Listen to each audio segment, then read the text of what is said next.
It's been an absolute nightmare. We never anticipated being closed for practically all of a year. It's been hard, challenging, depressing, and exciting to get back and eventually open the door again last Friday. We've had a few ups and downs, but on the whole, good to be back. So it must have been very hard. So you've survived all sorts of natural disasters, volcanic ash and swine flu. And then of course you got hit by coronavirus. How did that affect the business? How did it affect the business and affect you personally? Well, I was one of those ones who never dreamt that this was going to happen. We'd be closed for a few weeks and it would blow over like all the other tragedies. And when we were leaving work in Dungannon, my colleague Anya and I, we've been working together 15 years, and we couldn't actually hug each other on the street. And I thought, oh my God, this is terrible. Someone I can't even touch, and the two of us were standing crying. I'm thinking, God, this is forever. We're not going to be opened again. This is going to be total catastrophe. But it wasn't. We've survived it, we've come through it, and we're actually stronger for it. So would you say it was almost a bit like a doomsday revelation? Oh my goodness, unreal. Unreal. We had so many people stranded all over the world. We had to bring all the computers home, chairs home, set up an office in the house. And you were basically working nearly 12 hours a day to relocate people back to Northern Ireland. It was horrendous, tough, challenging, but we got there.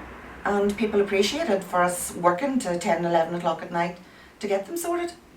So as a rough estimate, would you have any idea how many people that you actually had either sitting in foreign countries or indeed on planes at the time that lockdown was announced? It was unreal. I never forget, we were sitting here on the Saturday morning and Wendy and I were ringing people who were in Tenerife to advise them that they had to come home early.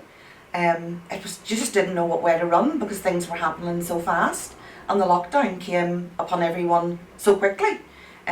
People were literally stranded, Australia, Malaysia, you name it. It was horrendous, and we would have a massive Portuguese population in Dungannon, and they were stranded in Timor. And in fact, one family have been stranded for over a year, and they haven't got back home. So it was terrible, absolutely terrible. And in terms of trying to coordinate, even team coordination within your own team, how hard was that? Ricky, it was just like taking one telephone call at a time and dealing with it, one email at a time, dealing with it, getting it sorted and moving on to the next one.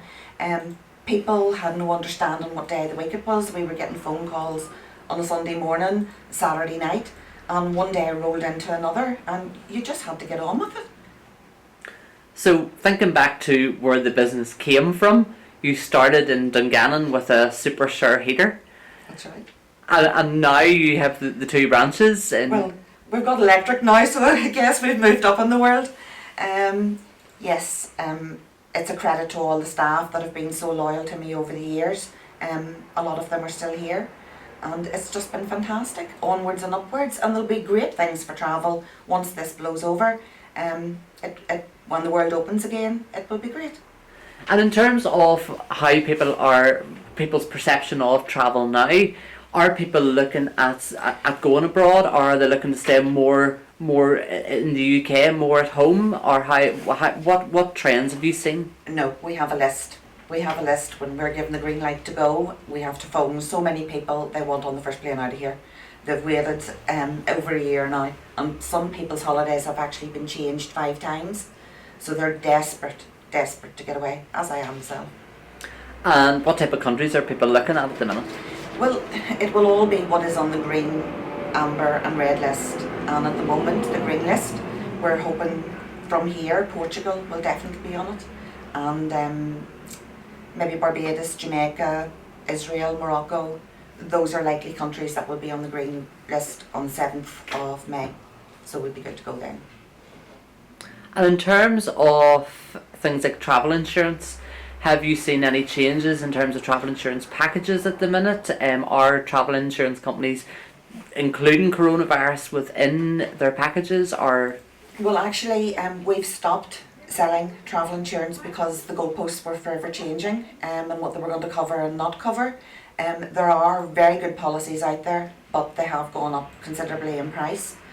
So we're asking our customers for the time being to source their own insurance until we get a product that we feel confident that will cover them for everything, and we'll sell it then. And sitting here now, Shirley, obviously we can see and hear the traffic in behind us, and it's great to see Armagh back to life again.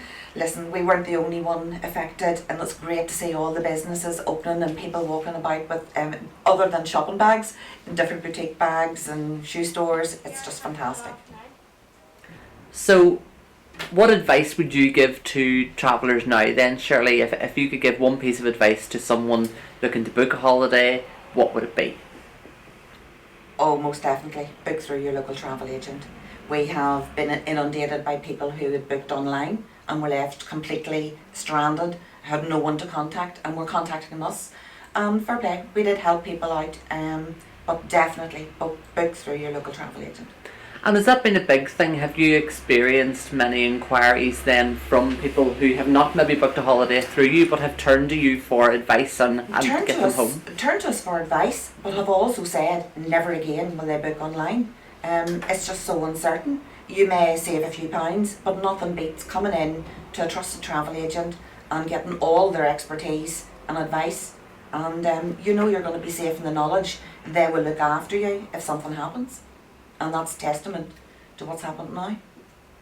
So in terms of your thoughts for the next year ahead, obviously like you said, this time last year we didn't this time last year, yes, but February of 2020 when we last interviewed you, we didn't anticipate being where we ended up. Exactly. What would you say now is your hopes and aspirations for the next year ahead? It will be challenging, there's no doubt about it. Countries will come on and off the green list, but all we can do is manage it, give our customers the best advice, and things will get better.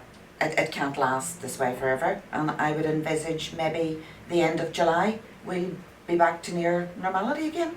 Fingers crossed.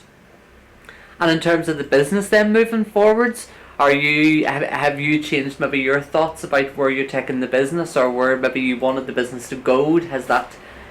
Well, we're going to try maybe and do a complete rebranding of the business, new colours, new office interior, and just take it forward that way, and you'd never know, maybe expand.